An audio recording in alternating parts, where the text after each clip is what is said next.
Josh, over the Christmas period, you broke it into the side. How was that for you personally at Wycombe Wanderers? It's just nice to feel more involved. Obviously, it can be frustrating not playing, but you have to accept that we've got a quality squad, team's doing well, so you kind of have to just get on with it and just try and remain positive. It's very hard to, but it's just part of the job and part of the package.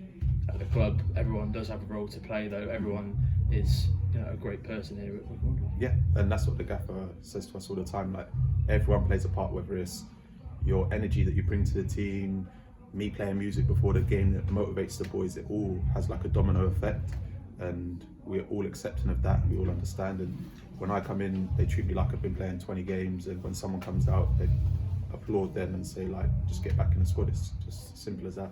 The atmosphere in the dressing room at Wycombe is what a lot of people have said is a lot different. It's a lot more together than most clubs. Has that been the same for you? Yeah, I said this to the boys from the get-go, and I said, because we was on the coach back from a game, and I said, we was having a laugh about something, I can't remember what it was, but I said, we should be recording things like this because you'll talk about it, but people won't understand how good it actually is. I've been in lots of changing rooms, but it's different here. Like, it's so hard to explain, but I would say to the boys, when we're vibing before the game, I would say vibing, getting energy before the game. I'm like, this doesn't happen in other change rooms, and a lot of the boys know it, but the younger ones won't. That normally a manager's like, oh, don't play this music, don't do this, everyone sit down, everyone be quiet, focus on the game. But everyone has their own individual ways of preparing for games. And my thing is creating energy. You have to create an energy that you take onto the pitch. If someone doesn't want to sit there and relay what they think they're going to do in the game, then that's not their way of doing it. More often than not, for me, if I sit there and continuously think about the game, when I make a mistake, I think I'm going to have a completely bad game instead of it being just one mistake. So I try and take the boys' minds away from the football and just enjoy the characteristics that we bring, because they will make you a good footballer. Football doesn't make you a good person. Your characteristics make you a good footballer. You know what I mean? So there's a lot of strong characters in the squad as well, so that's something that really adds to the dressing room atmosphere. Yeah, it definitely does. Everyone brings their own individual things to the team. We did a presentation the other day, to be fair. The gaffer and Dobbo told us that we needed to get into our section, strikers, midfielders and defenders, and just kind of give thanks to the other sections and what they do.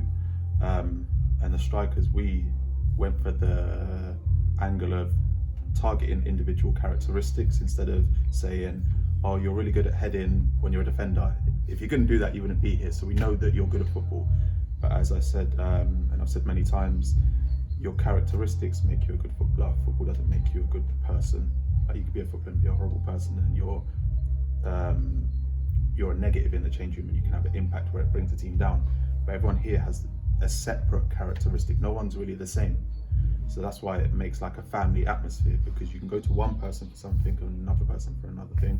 And before games, I just try and bring those characteristics and traits out of those people, whether it be through talking to them, getting them to say a joke, getting them to dance, getting them to act foolish. That's what I like to bring to change room. I think whenever you walk into the room, you should make the room a better place. So that's what I try and get everyone to do. Your experience in League One, won promotion with Charlton last year. How difficult is it a league to kind of remain near them top places? It's a very, very, very difficult league. People underestimate it. It's easy to sit in the stands and be like, this is rubbish, this game looks rubbish. But when you're on eye level, that's when you know that, like, what it's about. It's easy to see passes from above. But it's a difficult league.